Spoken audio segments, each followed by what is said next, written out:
High court ने इसमें suo motu cognizance लिया है, यानी कि स्वतः संज्ञान लेते हुए सीधे तौर पर कहा है कि 14 अगस्त की रात को जो कुछ हुआ वो बहुत ही शर्मनाक है और इस पर हम स्वतः संज्ञान लेते हुए इस पर सख्त कार्रवाई की मांग करते हैं। अब आपको बता दें, अभी तक इस मामले में 19 लोगों की गिरफ्तारी हो चुकी है और जिस तरीके से पूरा जो वैंडल्स है, जो पूरा गुंडा यहाँ पर घुसे थे, वो यहीं से देखिए यहीं से अंदर गए थे और तोड़फोड़ मचाई थी। अभी यहाँ पर सुरक्षा का सख्त पहरा है। कल यहाँ पर सीबीआई की टीम भी आई थी, आधा घंटा रुकी थी, उससे पहले एफएसएल की टीम आई थी। लेकिन आपको बता दें, इस पूरे मामले में जो अभी तक की ताज़ा डेवलपमेंट्स है वो ये है कि जो मृतका डॉक्टर है उसके परिवार के घर के बाहर जो है सख्ती बढ़ा दी गई है। वहां पर किसी को भी जाने की इजाजत नहीं है, बैरिकेड्स लगा दिए, रास्ता रोक दिया है, कोई बाहर से आ जा नहीं सकता, क्योंकि कल ही सीबीआई ने उस परिवार के बयान को दर्ज किया है। इसके अलावा इस प्रिंसिपल की जो अभी करंट प्रिंसिपल है यानी कि सुनीता पाल, उनके बयान सीबीआई ने दर्ज किए हैं। अब जो एक्स प्रिंसिपल है यानी कि प्रोफेसर संदीप घोष, उनको भी सीबीआई की टीम जो है बुलाएगी और बयान जो है वो दर्ज करेगी।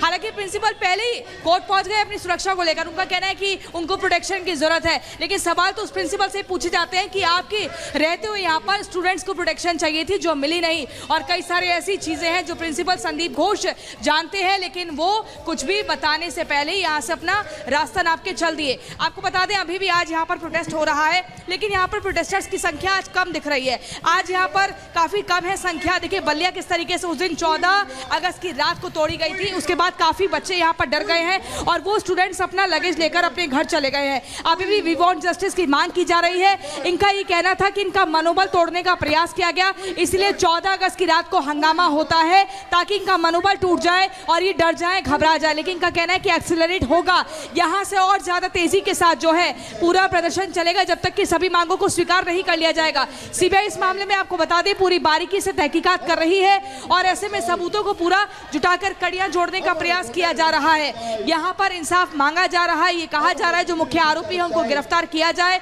कई सारी ऐसी परतें हैं जो खुलने अभी बाकी है, लेकिन बार बार ये लोग शुक्र मनाते हैं कि अच्छा हुआ कि उस रात 14 अगस्त की रात को तीसरे फ्लोर तक वो गुंडे नहीं जा पाए, क्योंकि आपको बता दें यहाँ पर जो हमला हुआ है, जिस तरीके से पूरे हॉस्पिटल की प्रॉपर्टी को, इमरजेंसी वार्ड को तहस नहस करने का प्रयास किया गया, उससे बस यही मंशा दिख रही है कि सबूतों को मिटाने का पूरा प्रयास था। वहीं दूसरी तरफ आपको बता दें, मीडिया को लेकर भी यहाँ पर बहुत ज्यादा सवाल उठाए जा रहे हैं। ममता सरकार हो या फिर यहाँ के कमिश्नर हो, बार बार कह रहे हैं कि पूरा मीडिया वापस लौटेंगे और अपडेट लेंगे आपसे। लेकिन एक और बड़ी खबर बता दें, कोलकाता में पीड़ित परिवार की सुरक्षा बढ़ाई गई है। पीड़ित परिवार के घर के बाहर पुलिस की तैनाती की गई है।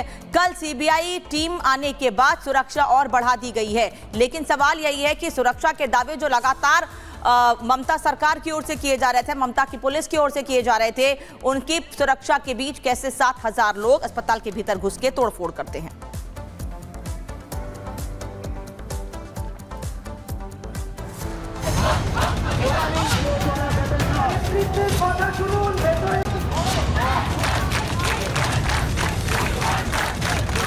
कोलकाता में हुई दरिंदगी के असली गुनहगारों को पकड़ने के लिए सीबीआई के सामने पहाड़ जैसी चुनौतियां खड़ी हो गई हैं।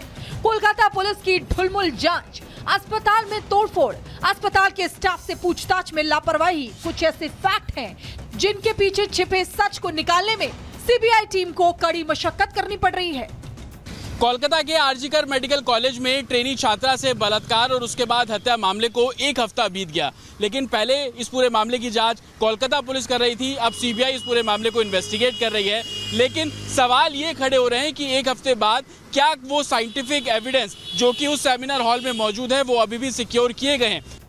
सूत्रों के मुताबिक दावा किया जा रहा है कि घटना के एक हफ्ते बीत जाने के बाद इसकी कड़ियों को जोड़ने में काफी मशक्कत करनी पड़ रही है। सीबीआई के सामने कुछ ऐसे सवाल हैं जिनका जवाब ढूंढना इस केस के लिए बेहद अहम है।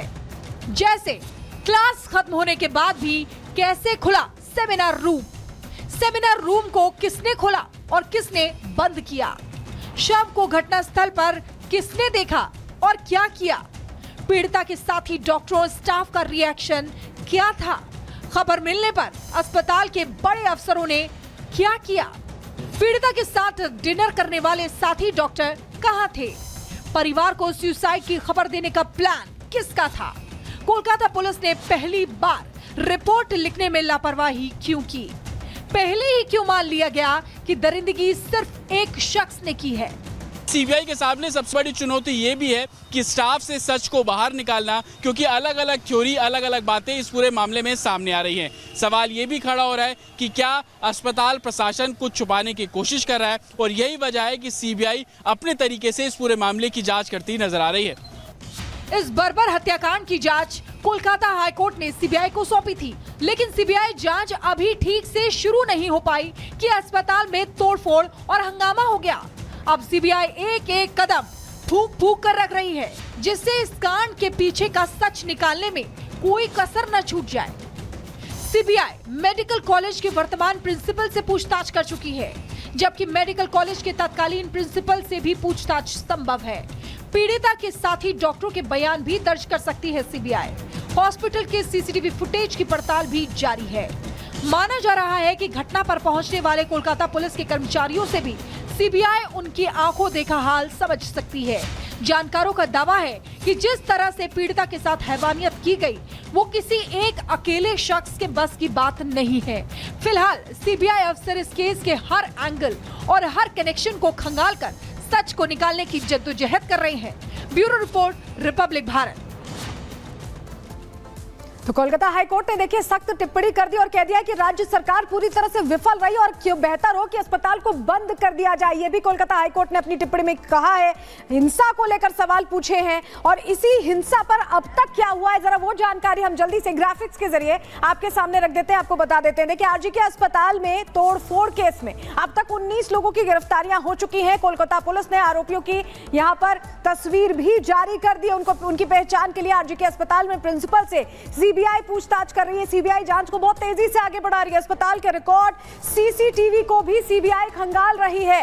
कोलकाता पुलिस के क्राइम थ्योरी की भी क्रॉस चेकिंग की जा रही, क्योंकि कोलकाता पुलिस ने पहले आत्महत्या की भी थ्योरी पेश की थी। पीड़िता के साथ ही डॉक्टर से भी पूछताछ होगी। 4 डॉक्टर्स को तलब किया गया है। घटना के समय आसपास मौजूद जो स्टाफ था उनसे भी गहनता से पूछताछ होगी। सेमिनार हॉल में कौन कौन गया उनकी पहचान की जाएगी और उसके बाद जांच को उस दिशा में ले जाया जाएगा, क्योंकि सेमिनार हॉल ही वो जगह थी जहां पर यह घटना घटी है। और ऐसे में कोलकाता हाईकोर्ट ने कड़ी यहां पर टिप्पणी करते हुए कह दिया कि राज्य सरकार पूरी तरह से विफल हो रही है इस पूरे मामले में। और ट्रेनी डॉक्टर के साथ बर्बरता मामले में लगातार सरकार सवालों के घेरे में है। विपक्ष और जनता के दबाव के बीच अब ममता सरकार ने या ममता बनर्जी ने एक नया दांव खेला है। ममता बनर्जी ने इस मामले में राम का नाम लेकर इस मामले में हंगामा और खड़ा कर दिया है।